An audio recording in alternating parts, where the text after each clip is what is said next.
Oke, baik. Rekaman sudah siap. Kita mulai kuliah kita. Assalamualaikum warahmatullahi wabarakatuh. Waalaikumsalam warahmatullahi wabarakatuh. Oke.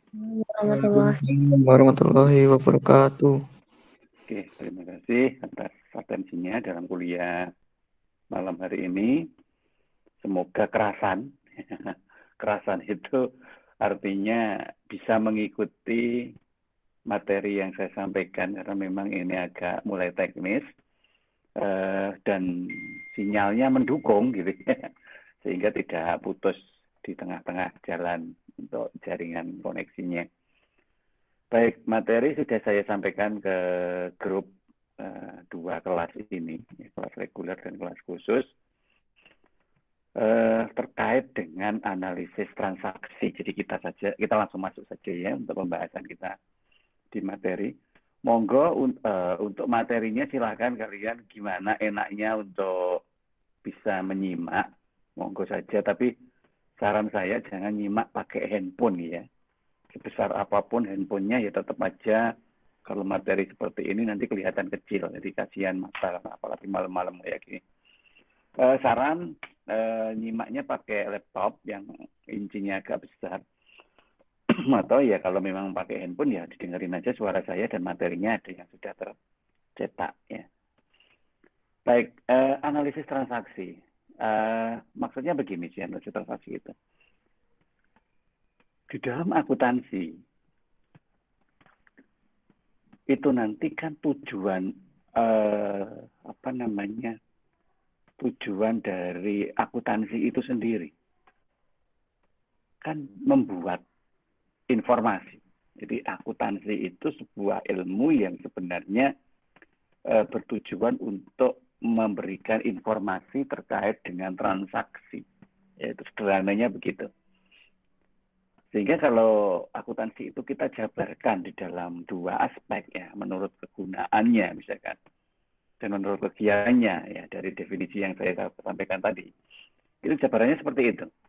Jadi kalau menurut fungsi dan kegunaannya, akuntansi itu akan memberikan informasi yang bersifat kuantitatif. Kuantitatif itu artinya berdasarkan angka ya. Berdasarkan dari angka. Angka yang ada di dalam laporan keuangan itu. Apa yang akan disampaikan? Yaitu terkait dengan kesatuan ekonomi yang bersifat keuangan. Nah itu.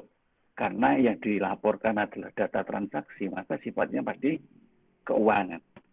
Nah, tujuannya untuk apa? Ya, tujuannya untuk mengambil keputusan. Nah, keputusan apa? Nah, ini tergantung pemakainya. Misal gini, kalian katakanlah ada di sebuah unit usaha, misalkan begitu ya. Kalian ada di sebuah unit usaha. Kemudian unit usaha itu ada transaksi. Transaksinya ada 2 lah kelompoknya, yaitu penjualan dan pembelian. Katakanlah penjualan dulu. Nah, penjualan itu kan ada catatannya. Hari ini jual apa, jumlahnya berapa unit, total pendapatannya berapa. Kan ada catatannya itu kan. Ya, catatan itu dasarnya dari bukti penjualannya. Katakanlah jual pulpen. Jual pulpen seharga Rp5.000, ada buktinya. Kwitansi misalkan atau apalah monggo. Ada bukti penjualan pulpen. Buku seharga 12.000. Pensil seharga 3.000. Jual lagi APK apa yang lain seharga 5.000 dan seterusnya. Satu hari katakanlah total terkumpul transaksi sebesar katakanlah 500.000. Nah, 500.000 itu kan harus ada bukti-buktinya. Gitu. Nah, bukti-bukti itu nanti akan direkap ya menjadi informasi kuantitatif. Yaitu pada hari ini tanggal berapa ini tadi? 17 ya. 17 Maret 2021 terjadi penjualan sebesar 500.000 yang terdiri dari penjualan A, B, C, D dan seterusnya. Nah, itu informasi. Hari ini jual total 500.000. Nah, terus informasi itu buat apa? Nah, tergantung sekarang yang pakai siapa. Misalkan yang pakai adalah pihak yang mengelola unit bisnis itu. Ya. Pengelola tentunya akan melihat berapa yang terjual hari ini? Oh, 500.000. Nah, kemudian dia cari informasi lagi. Terus hari ini ada pengeluaran uang berapa? Nah, begitu. Oh, 300.000 keluarannya untuk ini, untuk itu, dan seterusnya. Ada datanya. Nah, data itu kan tersaji dalam angka. Oh, dipakai untuk bayar ini, itu. Berarti jadi pengeluaran. Total 300.000. Yang satu tadi pendapatan, total 500.000. Kemudian, si pengelola akan bandingkan. Kalau kita dapat 500.000, tapi ada biaya keluar 300.000, berarti untung saya hari ini berapa? 200.000.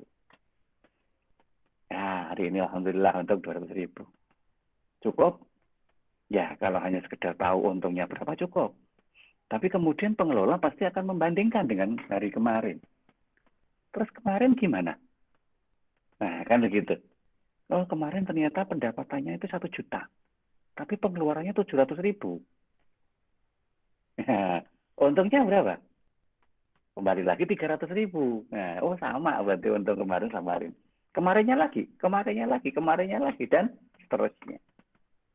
Nah, akhirnya akan membuat perbandingan. Nah, di fungsi dan kegunaan ini ya, buat banding. Lek ngono, jadi kita itu untungnya bertambah atau tidak tuh dari hari ke hari? Oh, bertambah. Iya kok Pak, bertambah. Kok rata-rata ada kenaikan sekian persen misalkan ya. Itu informasi lagi. Disajikan kepada pengelola. Nah, terus pengelola mau ngapain setelah tahu untungnya itu ada penambahan sekian persen, dari hari ke hari kenaikannya sekian rupiah. Nah, pengelola kan mikir, lanjut nggak sih usaha ini? Nah, minimal kan begitu. Kalau lanjut ya, berarti nanti diperbesar lagi atau semakin dicarikan pembeli lagi, misalkan begitu, supaya transaksinya semakin banyak. Nah, dengan banyaknya transaksi, artinya kan keuntungan akan semakin bertambah. Nah, seperti itu loh sederhananya. Itu kalau kita bicara akuntansi secara sederhana. Nah, karena itulah maka menurut kegiatannya, akuntansi itu akan melakukan pencatatan, pengklasifikasian, pengikhtisaran transaksi atau kejadian yang bersifat keuangan dan menginterpretasi hasilnya dalam laporan tadi. Seperti yang Mbak ceritain tadi. Muncullah informasi akhirnya. Nah, ujung atau tujuan akhir dari akuntansi adalah memberikan informasi. Tapi informasi yang bersifat keuangan karena berasal dari transaksi penjualan atau pengeluaran yang bersifat keuangan. Oke, jadi begitu ya pengertian awalnya. Nah, oleh karena itulah maka ya ini just to know aja, sudah tahu bahwa akuntansi itu berkembang sih sebenarnya. Kalau tadi kan saya contohkan pada sebuah unit usaha. Nah, kalau di unit usaha itu namanya akuntansi keuangan yang digunakan. Nah, kemudian akuntansi keuangan itu bisa pecah lagi, bisa menspesifikasikan diri sesuai dengan siapa yang menggunakan data informasinya tadi. Karena memang tujuan utamanya adalah memberikan informasi, maka akuntansi artinya kan akan memberikan informasi sesuai dengan kebutuhan pemakai. Kalau pemakainya itu pihak manajemen, pihak pengelola, maka nanti yang dimunculkan bukan akuntansi keuangan, tapi akuntansi manajemen. Ya. Tapi kalau yang memakai itu adalah pemerintah, misalkan pemerintah daerah gitu ya, yang terdekat dengan kita, ya maka akuntansinya adalah akuntansi pemerintahan. Nah, dan lain sebagainya masih banyak lagi. Kalau misalkan sebenarnya ini kan prodi ekonomi syariah ya. Ya, tapi insya Allah nanti ada kok di semester 4 kalau nggak salah ya. Ada. Akuntansi yang digunakan adalah akuntansi syariah. Nah, seperti itu. Nah, itu jenis-jenis akuntansi ya. Nah, kita mulai agak ke teknis. Di dalam ilmu akuntansi, ketika membuat laporan keuangan itu menggunakan sebuah pola atau metode yang disebut dengan nama siklus akuntansi. Ya, itu metode. Siklus akuntansi itu gambarnya seperti itu. Ya. Nah, tapi buat apa itu? Buat memberikan penjelasan atau panduan atas alur yang harus dilakukan dalam membuat sebuah informasi keuangan. Ya. Jadi kalau yang saya jelaskan di depan tadi kan yang konteks paling sederhana itu ya. Tapi ya itu bukan akuntansi sebenarnya. Itu hanya contoh transaksi yang kemudian menghasilkan informasi yang Pak jelaskan tadi. Nah, kalau kita sudah menggunakan ilmu akuntansi yang sebenarnya, maka proses itu tidak semudah itu. Prosesnya agak kompleks. Maka alur dari prosesnya disebut dengan siklus akuntansi. Contohnya ini, diawali dari adanya bukti transaksi. Misalkan tadi kita menjual, ya, menjual barang seharga 50.000. Ada bukti kwitansinya. Nah, bukti kwitansi itu nanti harus dicatat. Ya. Kalau menurut akuntansi, pencatatan pertama kali dari bukti transaksi itu namanya jurnal umum. Ya. Ya, jurnal atau jurnal umum. Nah, di dalam jurnal umum itu nanti ada 2 bagian yang harus diisi pencatatannya. Bagian itu dipilah dengan nama debit dan kredit. Ya, debit dan kredit. Jadi ada nanti yang harus dicatat di dalam debit, ada yang dicatat di dalam kredit. Tapi saya belum bicara itu dulu, nanti di pertemuan yang berikutnya sih. Ini sekedar tahu dulu ya. Nah, debit dan kredit itu sebenarnya apa? Sebenarnya adalah sebuah transaksi yang nanti akan berpengaruh, ya, atau akan dipengaruhi oleh kejadian transaksi yang terjadi. Ya. Jadi suatu transaksi, misalkan penjualan tadi ya, penjualan contohnya. Yang namanya penjualan itu berarti kan ada barang yang terjual. Kalau ada barang yang terjual, maka persediaan dari barang dagangan kita akan berkurang, toh. Ya kan? Semula kita punya persediaan, katakanlah buku sebanyak 100 bendel atau 100 pak, ya misalkan buku. Ada 100 pak buku. Kemudian ada orang beli 2 pak. Ya toh? Dari 100 pak persediaan buku tadi kejual 2 pak. Nilainya 50.000. Uang tunai dikasih ke kita terima uangnya 50.000 yang biru itu. Ya.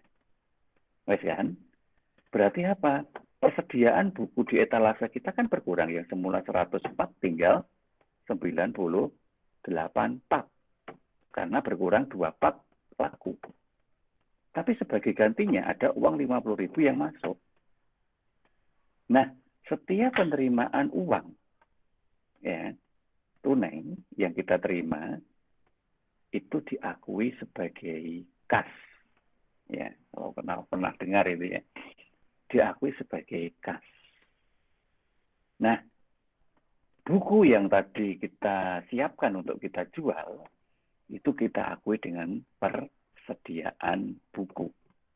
Jadi persediaan barang dagangan buku itu tadi. Nah, tadi kebetulan persediaan barang dagangan bukunya keluar 2. Ya, laku 2 bendel. Nah, sehingga persediaan bukunya itu berkurang. Ya, tetapi di sisi yang lain kita memperoleh uang. Maka kas itu bertambah. Gitu ya. Jadi persediaan bukunya berkurang, kasnya bertambah. Nah, itulah sebuah kondisi yang terjadi akibat adanya bukti transaksi penjualan buku seharga 50.000. Nah, berkurang dan bertambah itulah nanti yang akan menjadi bahan untuk dicatat di dalam jurnal. Tapi saya belum ngajarin sekarang. Paham dari situ dulu aja sih. Nah, itu jurnal nantinya. Oke, nah setelah jadi jurnal, misalkan jurnal udah jadi itu ya. Tapi ini tadi kita belum bicara jurnal ya. Tapi hanya bicara logika transaksinya saja yang digunakan untuk dasar membuat jurnal. Nah, kalau jurnal itu nanti sudah tercatat, ya, misalkan tanggal sekian, menjual sekian, debitnya ini, kreditnya ini, debitnya ini, kreditnya ini, dan seterusnya selama katakanlah 1 bulan. Karena batas waktu paling pendek untuk membuat laporan itu bulanan. 1 bulan. Maka masing-masing transaksi di dalam jurnal tadi, jurnal kan debit kredit tadi ya, masing-masing transaksi yang ada di jurnal tadi kita buat buku besar namanya.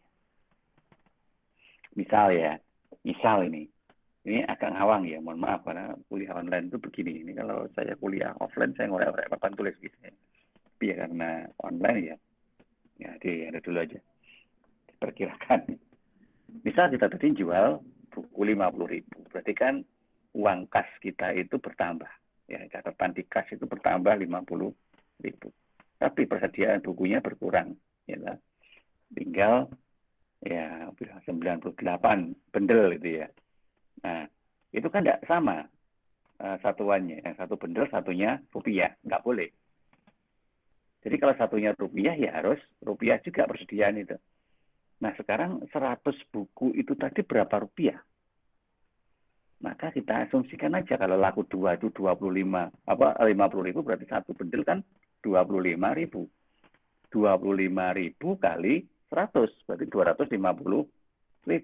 Nah, anggaplah begitu. 2.500.000 ya? Iya, 2.500.000 ya. Kan 25.000 kali 100 ya. Oke, 25, ya 2.500.000. Oke. Berarti kan persediaan buku itu nilainya 2.500.000. Ya kan? Nah, 2.500.000 dikurangi dengan 50.000. Kan berkurang persediaannya. Total 2.500.000 berkurang 50.000.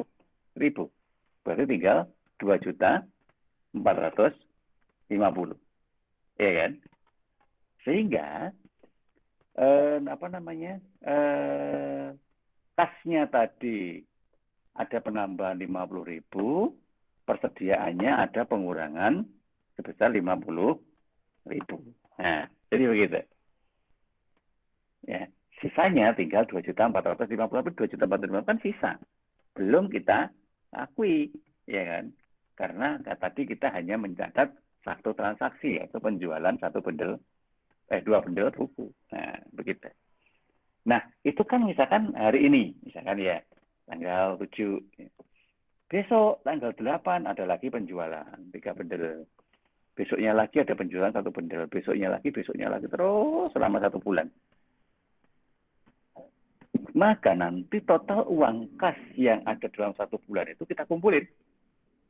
Oh, tanggal sekian ada kas masuk sekian, tanggal sekian ada kas masuk sekian, tanggal sekian, selama 1 bulan. Maka nanti muncullah di dalam buku besar kas.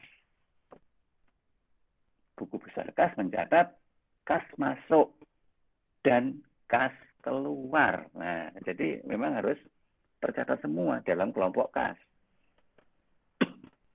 Nah, kas masuk dari penjualan buku tadi atau mungkin penjualan yang lain. Nah, penjualan pensil, penjualan pulpen, penjualan ATK yang lain.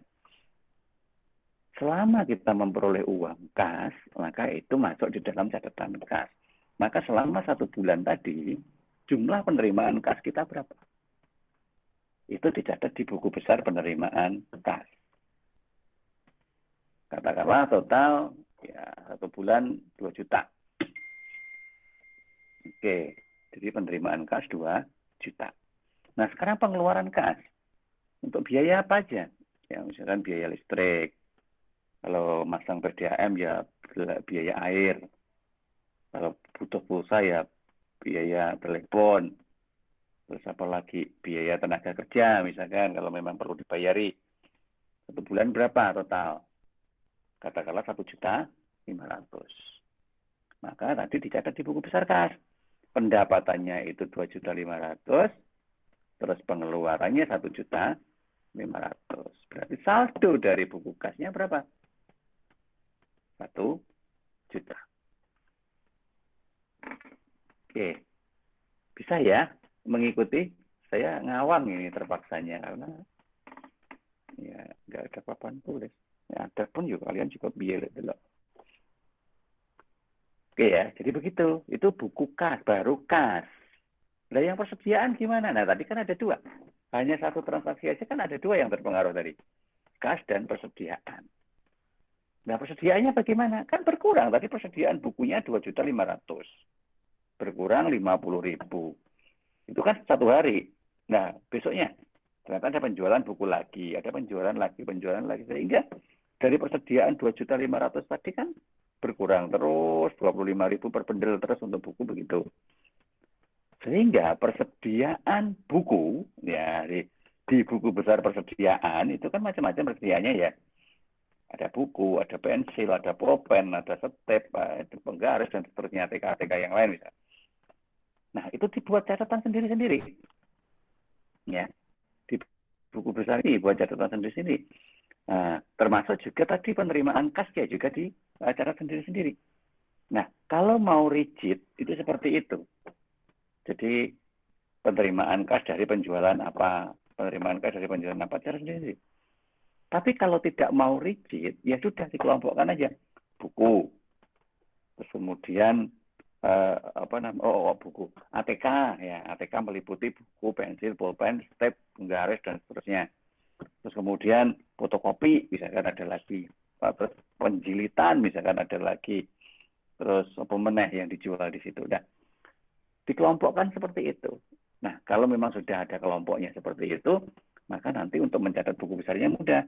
Jadi pendapatan penjualan ATK. Jadi segala macam ATK masuk dari satu di situ pendapatan. Terus pendapatan dari fotokopi. Ya segala macam fotokopi dalam bentuk apapun masuk di situ. Terus pendapatan dari penjilitan misalnya. Nah segala macam bentuk penjilitan masuk di situ. Itu pendapatannya. Nah pengeluarannya juga harus sama. Karena tadi ada pendapatan dari ATK, ya ada pengeluaran dari ATK. Pengeluaran dari fotokopi, pengeluaran dari, dan pengeluaran lain-lain. Nah, kemudian di total dari pendapatan berapa, total dari pengeluaran berapa selama 1 bulan, maka dikurangkan. Pendapatan dikurangi pengeluaran, maka itu jadi saldo. Saldo kas dan saldo persediaan. Ya, jadi kasnya itu tadi saldonya berapa, persediaannya saldonya berapa untuk bulan Maret katakanlah. Nah, masing-masing saldo, ini baru 2 ya, tapi nanti kan transaksinya yang lain juga ada. Ini catat 2 dulu aja. Masing-masing saldo itu nanti direkap di dalam neraca saldo. Ya, saldo kas sekian, saldonya persediaan sekian. Kalau orang belinya itu ngutang ya, orang itu tadi belinya ngutang ya, karena kita kenal ya wes lah kewenangan gitu. Maka kita mencatat sebagai piutang namanya. Ya, utang piutang itu kan berkebalikan, tergantung siapa yang mengakui. Kalau kita itu yang punya usaha, kita yang punya barang itu dibawa oleh orang, orangnya itu belum ngasih uang tapi barangnya udah dibawa pulang, maka kita sebagai pemilik barang itu mengakui itu piutang. Nah, sebaliknya orang tadi ngakui punya hutang ke kita, kan begitu. Orang tak bayar lagi bawa buku mangga. Jadi ada hutang. Jadi begitu ya cara pengakuannya. Maka kita mengakui itu sebagai piutang. Nah, ada piutang berapa? Nah, itu saldonya berapa? Jadi kan piutang itu ada yang baru saja terjadi, ada juga yang dibayar misalnya. Nah, jadi yang terjadi dikurangi yang dibayar, maka ada saldo. Saldonya masuk di neraca saldo. Semua transaksi nanti saldonya ditulis di neraca saldo. Ye, sampai di situ. Nah, kalau neraca saldo itu nanti sudah jadi, kita cek. Ada yang salah nggak pengakuannya? Jangan-jangan ada. Namanya juga orang, gitu ya. Atau kalau nggak gitu gini, ada beda waktu pengakuan nggak? Jangan-jangan saat pengakuan awalnya itu langsung diasumsikan gitu, toh wes sama inilah. Nah, padahal harusnya enggak.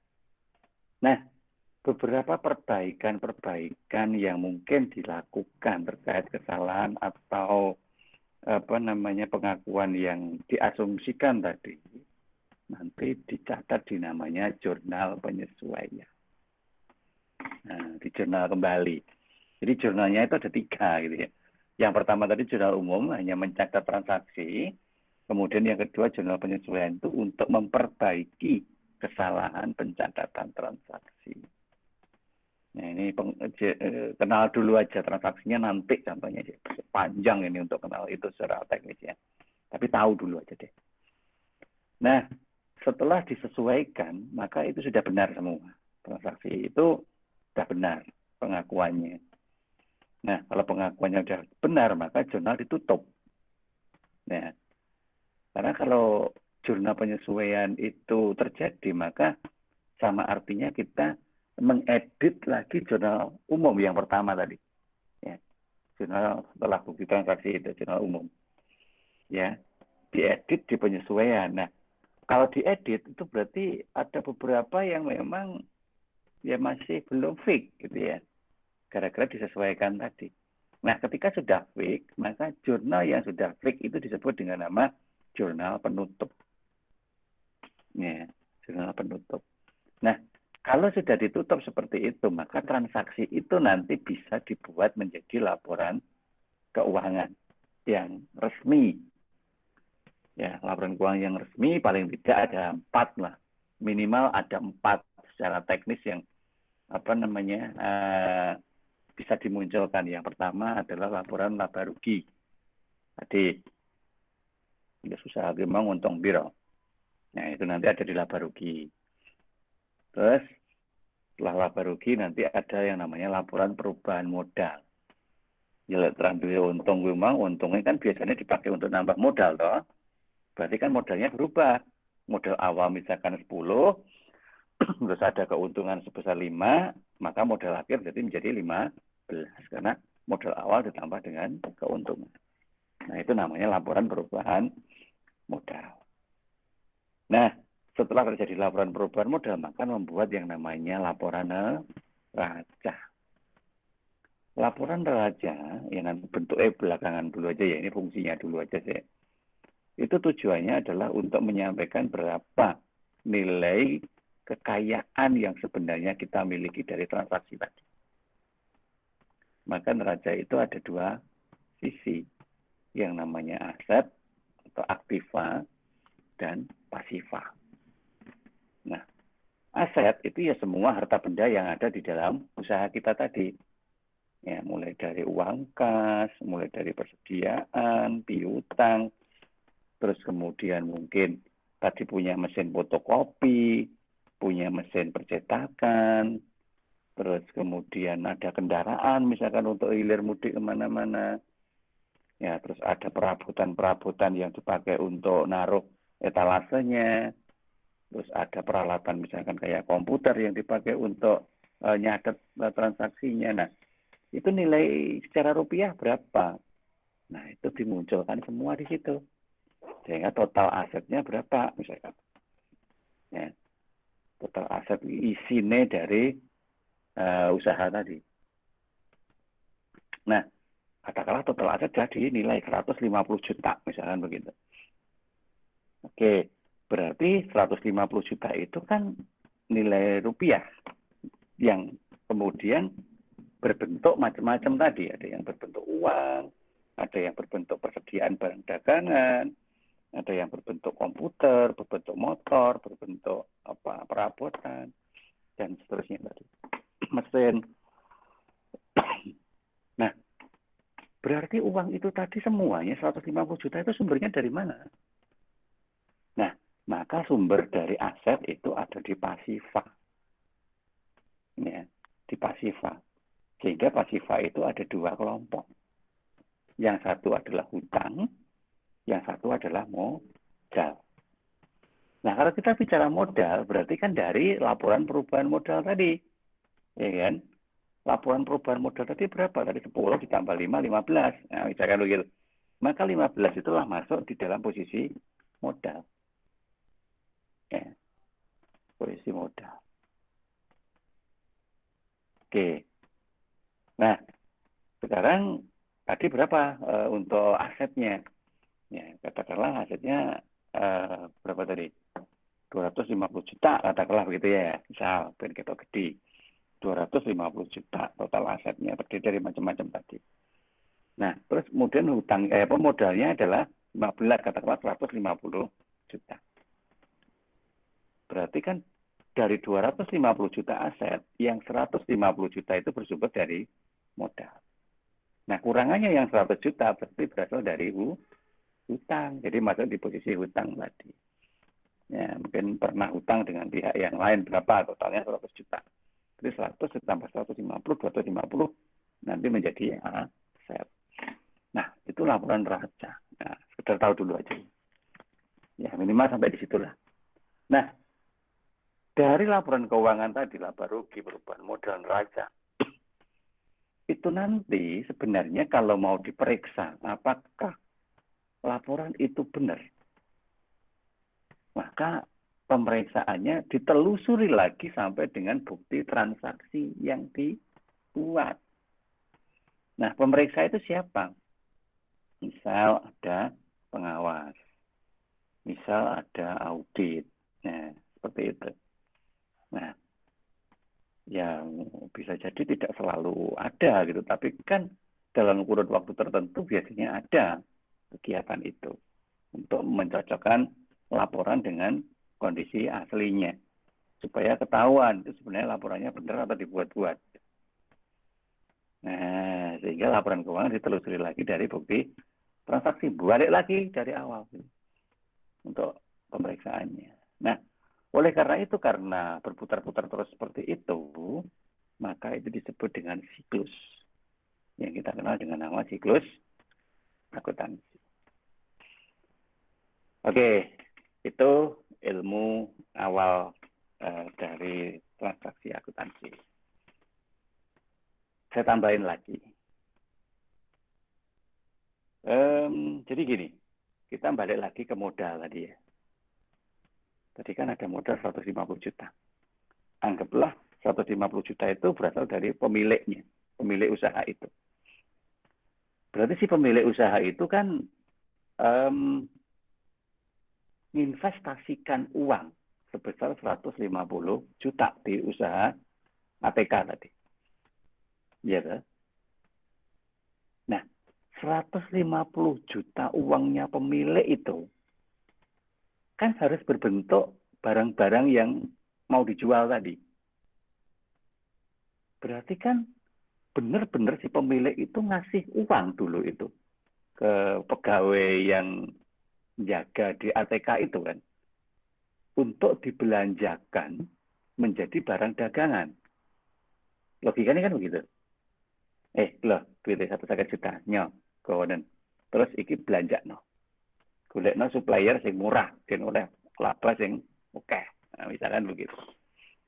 Akhirnya uang itu dibelanjakan ke supplier, beli buku sekian pak, beli pensil, beli pulpen, beli penghapus, beli penggaris, beli ATK yang lain. Oke, dibelanjakan semua blong jadilah barang, gitu kan. Barang persediaan tadi. Nah, berarti uang itu tadi habis, semua jadi barang. Ya kan? Nah, karena uang itu habis, maka si pemilik itu tidak boleh lagi minta uang yang 150 juta itu. Tak gawane duitnya 10 juta ya, sing 150 juta. Yo ora iso jadi setip lawan gitu ya. Nah, oleh karena itu, maka setiap investasi yang dilakukan oleh pemilik di dalam usaha itu tidak boleh diakui sebagai dana miliknya pemilik tadi. Udah enggak maksud saya? Jadi uang 150 juta itu harus lepas dari pemiliknya. Wes iki nggonen kulaan. Jadi pemilik itu tidak boleh lagi golek duit 150 juta itu dalam bentuk uang.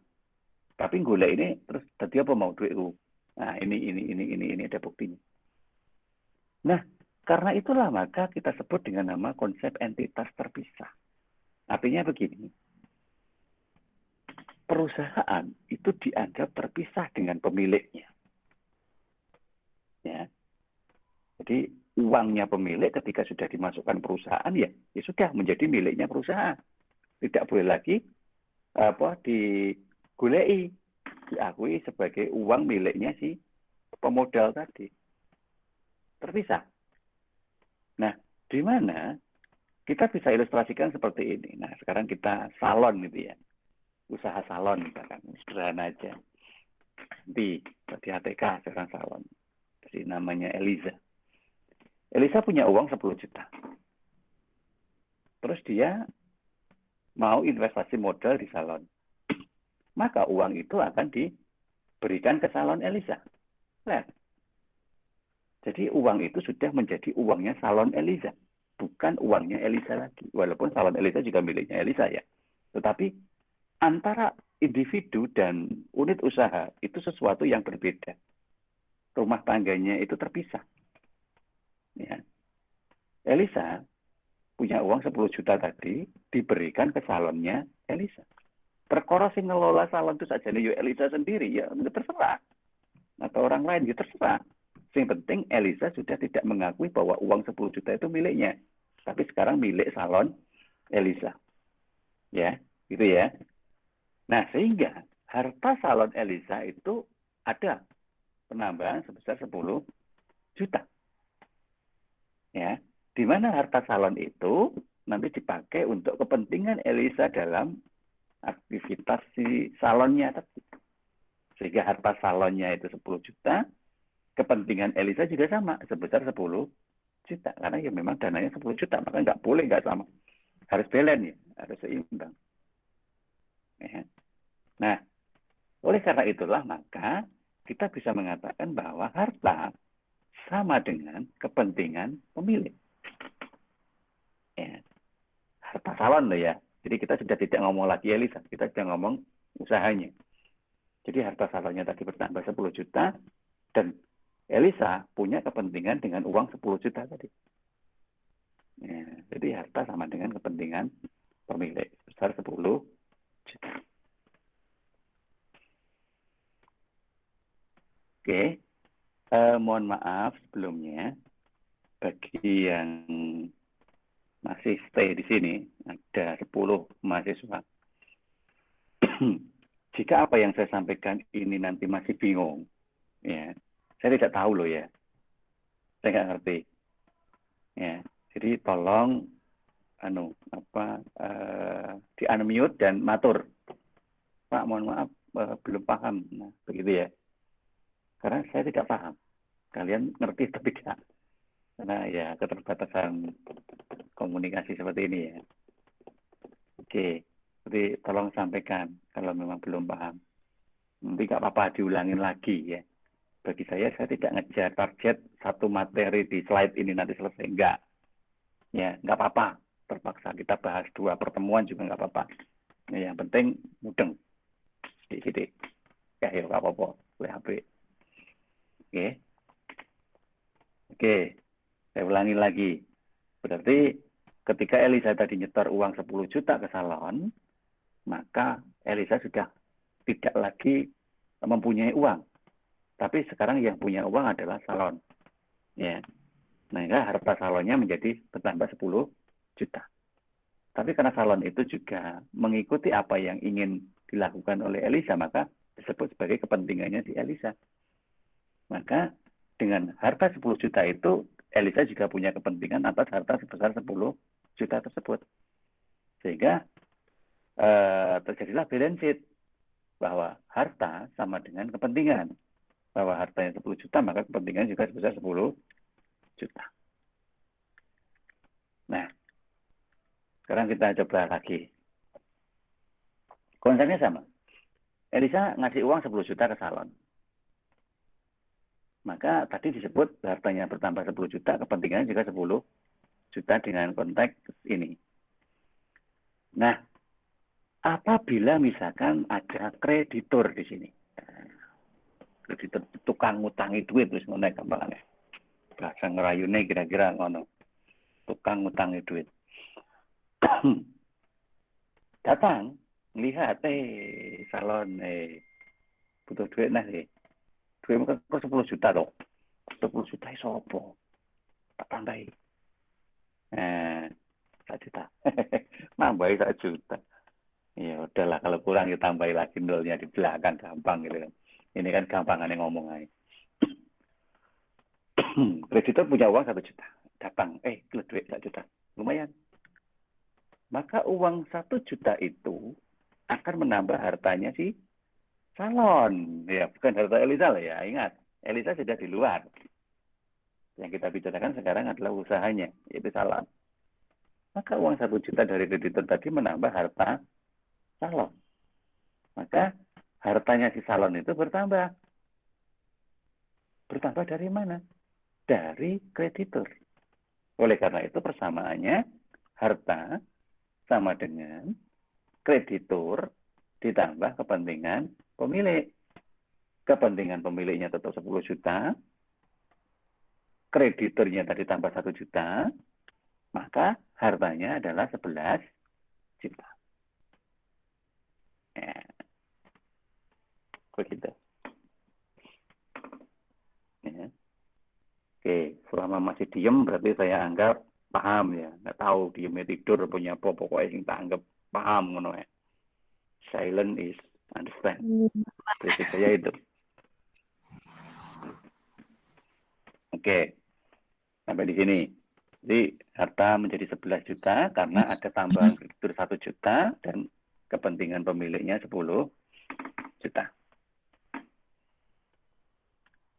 Oke, dari ilustrasi itu tadi, sebenarnya saya akan mengajak kalian ke sini. Bahwa di dalam akuntansi itu seringkali diistilahkan dengan nama double entry bookkeeping. Jadi kalau diterjemahkan dalam bahasa Indonesia ya double entry bookkeeping itu pembukuan dengan transaksi ganda. Ya, atau inputan entry ganda. Nah, kenapa kok disebut ganda? Ya karena ada dua sisi. Ya, ada dua sisi. Kalau kita tadi melihat ini tadi kan ada sisi harta, ya toh, dan ada sisi kepentingan pemilik. Itu ada dua sisi. Ya. Atau tadi kalau saya cerita neraca tadi ada aktiva, ada pasiva, itu dua-dua sisi. Jadi setiap terjadi perubahan di harta, itu nanti pasti terjadi perubahan di bagian kepentingan pemilik. Misalkan hartanya turun 9 juta, ya nggak mungkin kepentingan pemiliknya tetap 10 juta. Nah, duit 1 juta dari mana? Nah, kalau tiba-tiba ada kreditor masuk, ya aman, gitu. Aman, berarti karena ada penambahan lagi yang 1 juta. Nah, sehingga hartanya menjadi 11 juta. Nah, ini contoh ya. Itulah yang disebut dengan nama double entry. Oleh karena itu, persamaan dasar dari akuntansi adalah seperti ini. Aktiva sama dengan hutang ditambah dengan modal. Kita selesaikan sampai jam 20.50 ya. Ini 20.30. Ya. Karena absensi tadi saya setting sampai dengan jam 9. Jadi mohon yang belum absen silakan absen disintik seperti kemarin. Ya. Oke, saat selesainya nanti sampai jam 20.50. Oke, sekarang kita masuk ke sini. Kalau setelah kita tahu bahwa persamaan akuntansi seperti itu, sekarang kita masuk ke unsur persamaan akuntansinya. Kita bahas satu-satu. Apa itu aktiva? Apa itu hutang? Apa itu modal? Pengertiannya ini. Aktiva adalah harta yang dimiliki perusahaan yang merupakan sumber ekonomi, ya, aset. Jadi asetnya usaha tadi. Ya. Kalau tadi saya cerita neraca sekilas tadi di depan, jadi total aset itu adalah aktiva. Ya, total kekayaan tadi.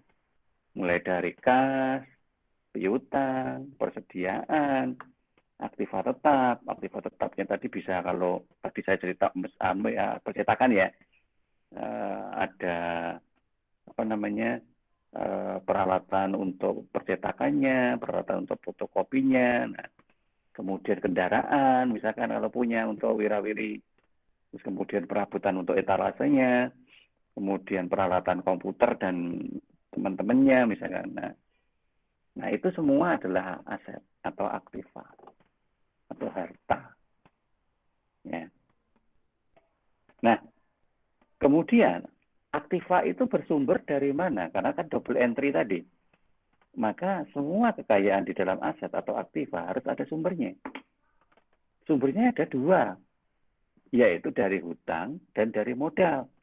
Nah, itu kan merujuk pada ini tadi. Ini tadi. Harta itu adalah aset. Hutang itu karena ada kreditur yang datang, masuk. Atau kita memang sengaja nyari gitu ya. Dan modal itu adalah kepentingan pemilik ini tadi. Nah, itu wakil dari modal. Nah, sehingga kalau ilustrasi di konsep entitas itu tadi kita terjemahkan dalam bahasa akuntansi, maka jadi seperti ini. Aktiva sama dengan hutang plus modal. Aktiva adalah aktivitas kekayaan atau sumber ekonomi. Contohnya kas, piutang, gedung, tadi ya semua yang ada di aktiva ya. Kemudian hutang. Hutang adalah kewajiban yang dibeban perusahaan tadi. Kreditur datang kan, ngasih uang 1 juta. Uang 1 juta itu kan nggak dikasihkan, tapi dipinjamkan. Berarti kan harus dibalik itu. Nah, berarti diakui sebagai kewajiban karena harus dikembalikan. Maka kita wajib mengembalikan kan begitu. Nah, kemudian yang modal adalah kepentingan tadi, kepentingan pemilik. Berarti kan uang yang memang diinvestasikan pemilik itu di usahanya. Nah, itu setoran modal oleh pemilik. Nah, sederhananya seperti itu. Oke ya, paham dulu secara istilah. Nah, oleh karena itulah maka ketika kita akan mencoba memahami siklus akuntansi, terutama ketika setelah terjadi transaksi kita harus mencatat itu di dalam jurnal, maka kita belajarnya dari sini. Nih, kita belajarnya dari sini dulu. Kita bicara pengaruh transaksi terhadap persamaan akuntansi. Ya. Contohnya seperti ini. Perusahaan itu membeli, nah tadi kan dapat uang, sekarang keluarkan uang. Suatu perusahaan itu membeli sebuah kendaraan seharga 100 juta tunai. Apa yang terjadi pada transaksi itu?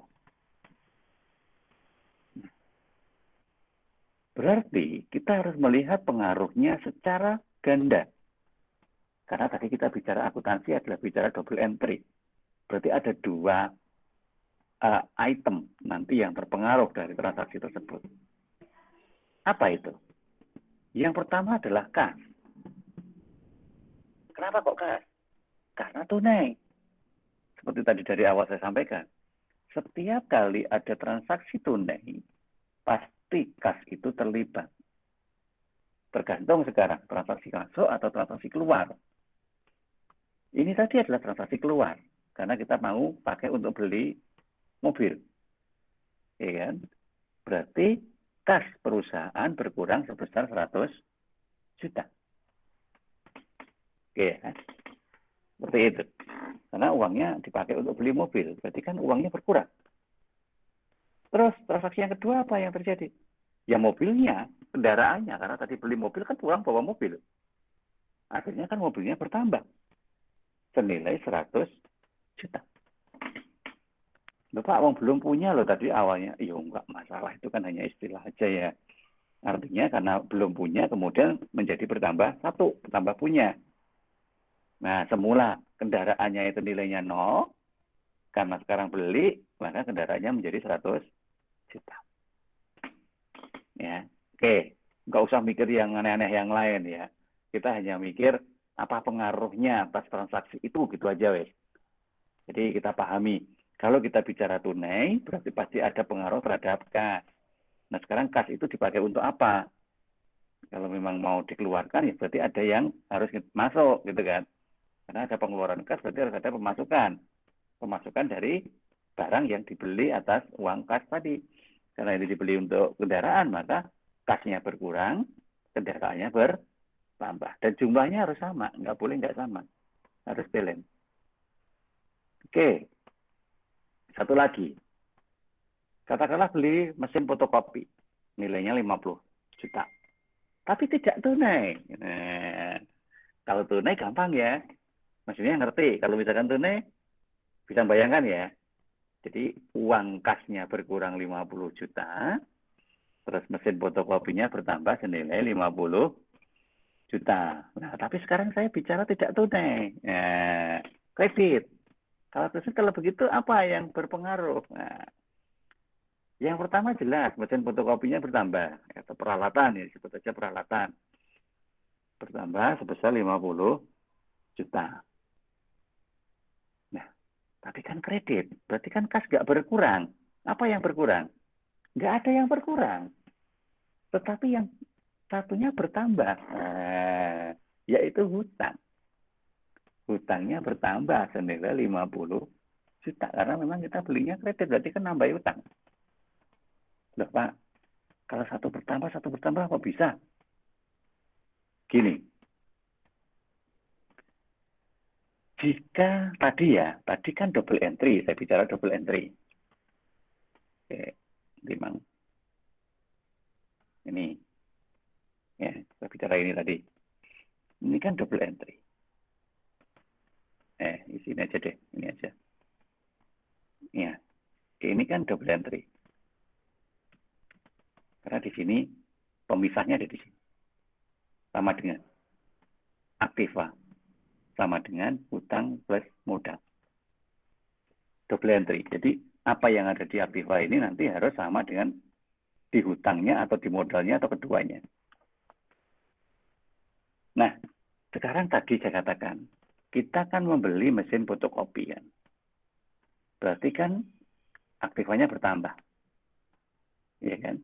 Karena membelinya itu kredit, maka hutangnya bertambah. Nah, karena ada pemisah di sini tadi, disama dengan ini, maka begini prinsipnya. Aktiva itu berkebalikan pengakuan dengan pasifa. Ya, berkebalikan pengakuan. Itu maksudnya begini.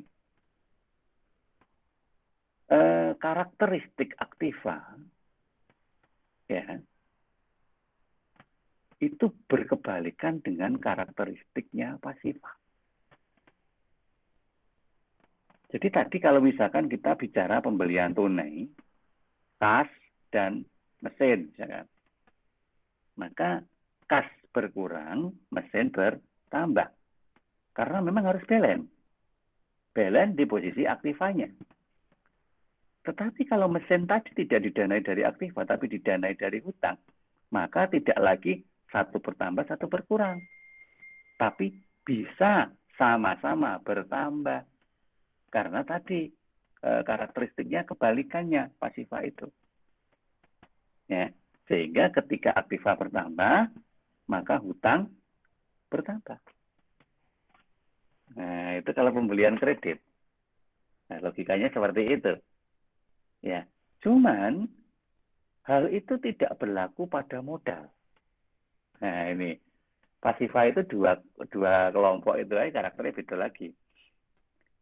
Kalau hutang itu bisa mempunyai karakter yang berkebalikan dengan aktiva, tapi kalau modal itu karakternya sama dengan aktiva. Ya, sama. Misal gini, beli mesin tadi ya, beli mesin tadi tapi tidak pakai utang, mau pakai modal. Modal itu kan hanya pengakuan toh. Uangnya kan tidak ada di modal, uangnya kan ada di aktiva, di kas tadi. Ya kan? Jadi setiap kali kita pakai kas, sebenarnya kita mengurangi modal. Ya. Karena apa? Ya karena uang itu tadi kan uang dari investasi modal yang ditanamkan pemilik di sini tadi. Kayak si tadi, Elisa tadi. Ngasih uang 10 juta di salon. Duit 10 juta mau tinggi apa? Beli hair dryer misalnya. Beli hair dryer harga 2 juta. Maka uang 2 juta itu kan kas. Gitu. Kasnya berkurang, hair dryer peralatannya bertambah. Itu ada di aktiva. Tetapi uang 2 juta yang dipakai untuk beli hair dryer tadi kan sebenarnya adalah modal salon yang disetor Elisa 10 juta tadi. Sehingga modalnya berkurang sebesar 2 juta dipakai untuk ngisi kas. Kas digunakan untuk beli hair dryer. Jadi begitu. Ya. Tapi karena tadi sudah cukup dicatat diaktifasi saja, kas berkurang, peralatan bertambah, maka ini sudah balance. Nggak perlu lagi nyatet di sini ataupun di sini nggak terpengaruh ya. Di sini nggak perlu. Jadi modalnya tetap sebesar 10 juta. Tapi 10 juta tadi yang semula hanya uang kas saja, sekarang kasnya tinggal 8 juta, terus aktiva tetap peralatannya menjadi 2 juta. 2 juta tambah 8 juta kan tetap 10 juta. Cuman bentuknya beda. Kalau yang semula bentuknya uang tunai, sekarang ada juga yang berbentuk peralatan. Kemudian dipakai untuk kulaan, ya berbentuk persediaan dan seterusnya. Seperti itu. Ya, dipakai untuk beli yang lain, peralatan yang lain atau mesin yang lain atau untuk perabotan beli komputer, nah misalnya, nah itu bentuk aja, tapi kan jumlahnya tetap, ya kan? Nah, karena jumlahnya tetap, maka uang itu semua berasal dari modal, kecuali, nah itu tadi tiba-tiba ada investor, ada kreditor datang nawarin utang. Iya kan? Nawarin utang. Nah, ketika nawarin utang berarti kan modal plus utang. Jadi ininya pasifnya kan bertambah. Sehingga kalau tadi Elisa cuma punya modal 10 juta, katakanlah habis, dipakai untuk beli-beli semuanya yang ada di Aktiva, ada kreditor datang bawa uang 1 juta, maka ada uang tunai 1 juta. Ya, modal itu semua jadi barang, 1 juta jadi kas di sini. Sehingga 11 juta nilai aktifanya di mana yang 1 juta dari utang, yang 10 juta dari modal. Itu kalau kita logikakan begitu sederhananya. Nah, sekarang kalau tadi kita masuk ke sini tadi,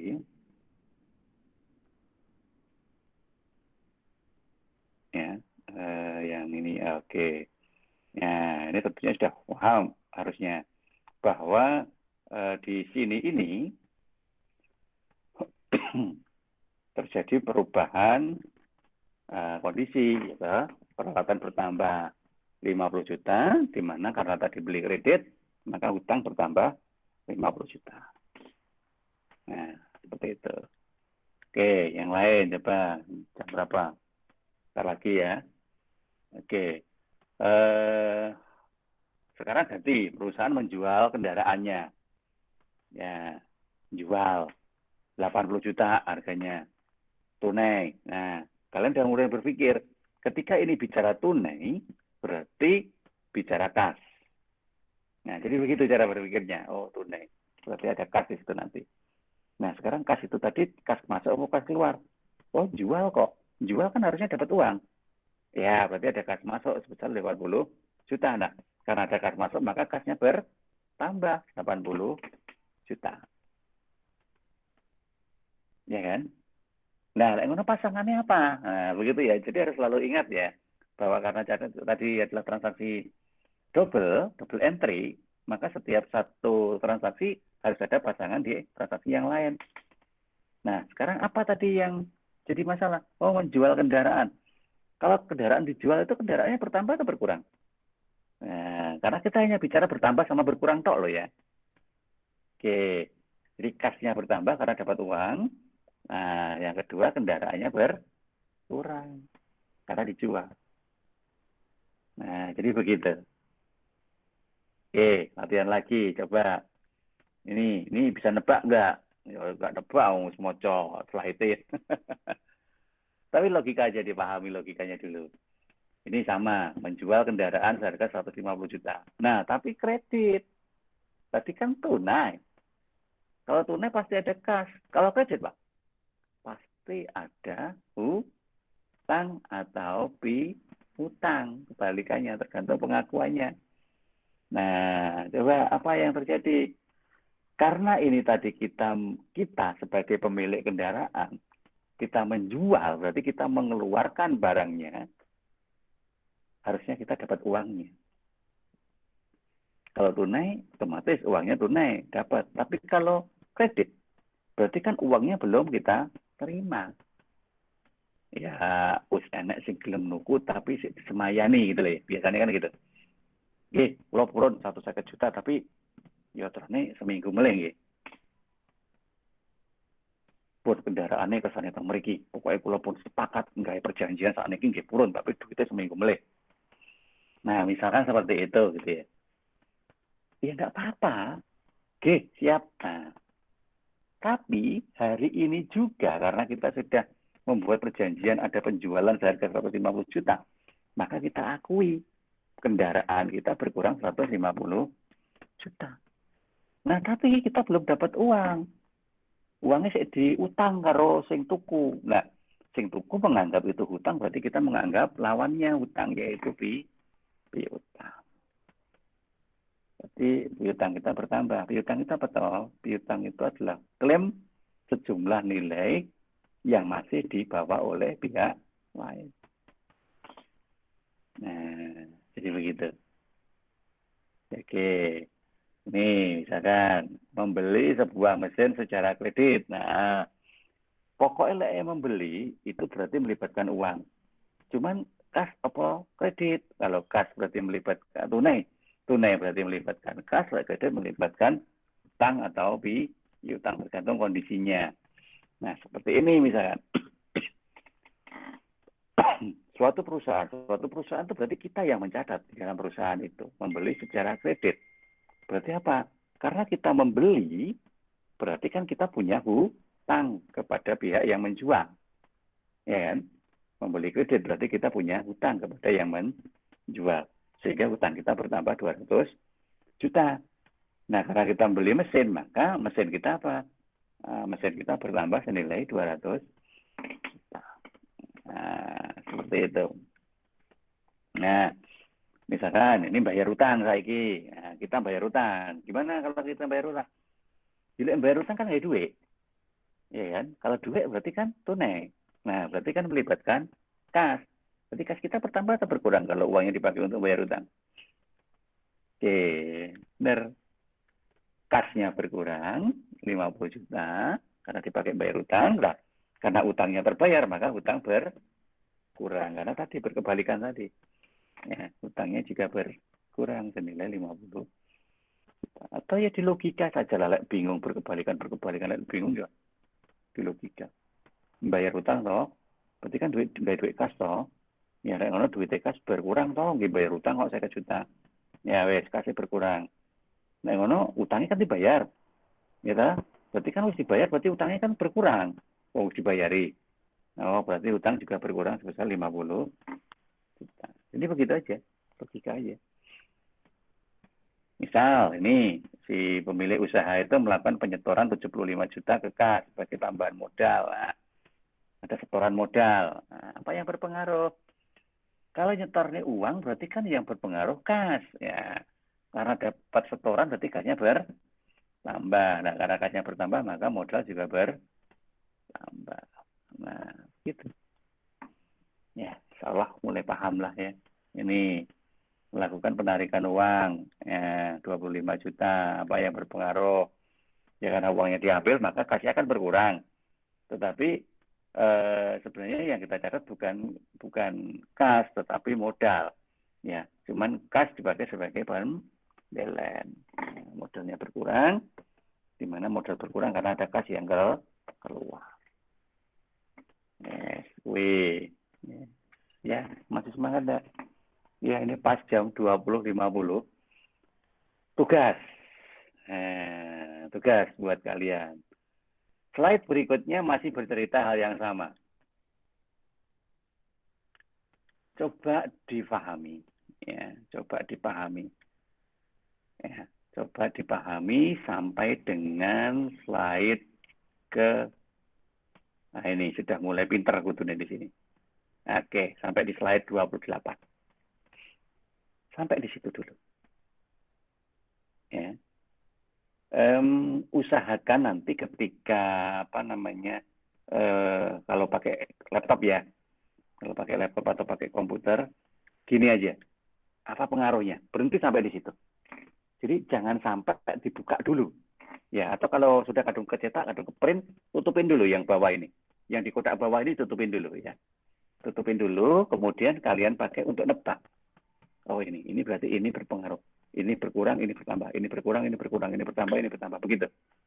Ya. Jadi kalau pakai komputer enak begini aja. Sampai di situ. Apa ya pengaruhnya? Oh, penarikan kas. Penarikan kas berarti kan kasnya berkurang ya. Nah, kalau kas berkurang berarti kan modalnya juga berkurang. Nah, jadi begitu. Oke. Sampai di sini, sampai di halaman 29. Kalau memang sudah paham berarti sip deh. Sip. Ya. Sip. Kalau sudah mulai paham. Kalau malam ini belum paham, wajar. Jangan underestimate. Kalau malam ini belum paham, itu wajar. Karena ya namanya nggak punya dasar, baru kenal ilmu-ilmu dunia seperti ini, kemudian masih gerayah-gerayah, itu ya wajar. Cuman berusaha, ya. Coba berusaha untuk dipelajari lagi ya dari depan ya. Sampai di sini aja. Nanti minggu depan saya akan jelaskan ini basis-basis ini nanti lah, gampang. Sebenarnya ini tidak terlalu tidak terlalu penting ya. Ini hanya untuk mencoba ini kan kembali lagi ke sini kok nanti ya. Mencoba lagi untuk mencatat ya untuk ke arah pencatatannya ini ya. Tapi kalau untuk pengakuannya ini tadi. Karena akuntansi itu kan ada tiga yang harus dilakukan ya. Satu pengakuan ya seperti ini itu mengakuinya apa ya berpengaruh begitu. Pengakuan.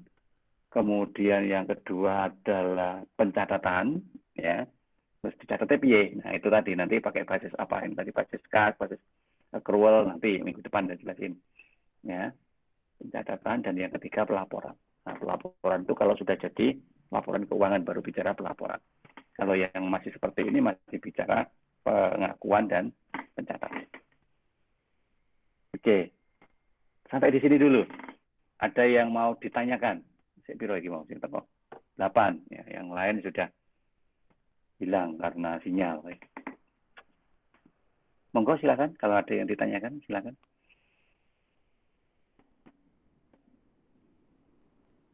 Sementara belum ada, Pak. Kalau dari saya. Oke, Mbak Monica. Mbak Kris Monica. Baik, kalau memang belum ada yang ditanyakan, pesan saya, coba nanti boleh sambil mendengarkan yang saya ceritakan lagi di YouTube. Boleh, nanti kalau sudah selesai uploadnya tak kirim linknya di grup. Sambil ya, tapi jangan hanya dengerin toh. Sambil ngelihat materinya. Pertama, kedua, kalau sudah coba ditutupi pengaruhnya, tutupin dulu, tebak sendiri. Terus nanti kalau sudah ditebak buka, oh bener. Kalau sampai di slide yang saya jelaskan tadi kok semua udah bener nebaknya, sip deh. Berarti kalian sudah mulai bisa. Ya, salah kalau sudah mulai bisa, pertemuan berikutnya nanti saya ngelanjutinnya lebih mudah. Ya, tapi kalau sampai pertemuan berikutnya belum bisa, gimana Pak? Saya yakin kalau belum bisa sampai pertemuan berikutnya itu karena belum berusaha. Bukan karena tidak bisa. Belum berusaha. Nah, siapapun yang berusaha, insya Allah bisa.